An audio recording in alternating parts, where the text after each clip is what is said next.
Young Leo pressed his nose against the cool windowpane, watching the twilight deepen over Willow Creek. The empty chair by the fireplace seemed to swallow the room's warmth since Grandpa's passing. A heavy quiet had settled over the little cottage, thick as the dust on his old fiddle case. Leo traced a lonely path through the condensation on the glass outside. The first hesitant stars blinked awake, but their distant light couldn't reach the hollow place inside him. He missed Grandpa's booming laugh, the smell of pipe tobacco, and the way he'd point out constellations Leo could never quite find on his own. Summer felt hollow without him. Tomorrow was the Firefly Lantern Parade, the town's oldest and most beloved tradition. Gran found Leo sitting on the back step later that evening, shoulders slumped. She sat beside him, the worn wooden boards creaking softly. The parade isn't just about lights dancing on the water, Leo, she murmured, her voice like dry leaves rustling. Long ago, folks believed fireflies carried whispers to those we've loved and lost. They thought the lanterns,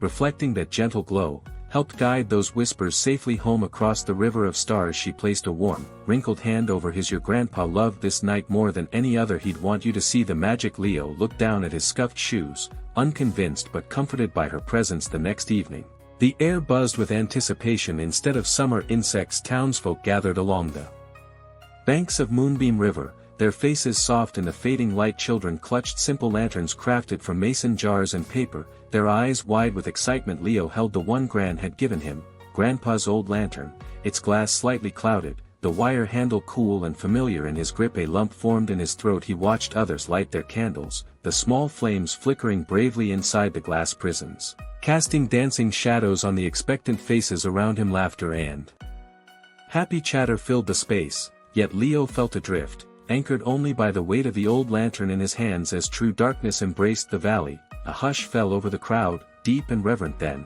like stars deciding to drift down to earth, the first firefly blinked into existence near the reeds. Another followed, then another, until the meadow bordering the river shimmered with thousands of tiny, living lights. It was as if the night itself had begun to breathe. Someone began humming a low, sweet melody, a tune older than the town itself. Others joined in, a wordless song rising gently into the warm air. Leo felt the vibration in his own chest, a strange warmth spreading through him as he watched the incredible, silent dance of light unfold before his eyes. The moment arrived. Slowly, carefully, people knelt by the water's edge. Leo knelt too, the damp grass cooled through his trousers. He struck a match, its sudden flare momentarily blinding, touching it to the candle wick inside Grandpa's lantern. He watched the flame catch and steady, bathing the clouded glass in a soft, golden radiance. Heart pounding, he placed the lantern tenderly upon the dark, slow-moving water. It wobbled for a second, then caught the current. All along the bank, hundreds of lanterns were released, a fleet of tiny,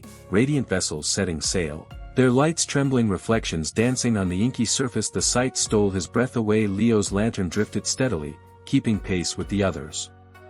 And then, something extraordinary happened. A small cluster of fireflies, brighter than the rest, dipped low over the water. They swirled playfully around Grandpa's lantern, their cool, greenish light mingling with the warm candle glow inside the jar. It seemed to pulse gently, almost like a heartbeat. Leo's eyes filled with tears, not of sadness now, but of a profound, aching wonder. He felt it then, not a sound, but a presence, the echo of a familiar chuckle on the breeze, the phantom touch of a calloused hand on his shoulder, a deep sense of warmth and watchfulness. Grandpa was here, in the light, in the song, in the river of stars reflected on the water. Leo didn't know how long he stood there, watching until the last flicker of his lantern vanished around the distant bend, followed faithfully by its escort of fireflies. The crowd began to disperse, their voices soft, carrying a shared contentment. Gran slipped her arm through his. Looking up, Leo saw the sky ablaze with countless stars, clearer and brighter than he'd ever seen them. He finally found the constellations Grandpa had tried to show him,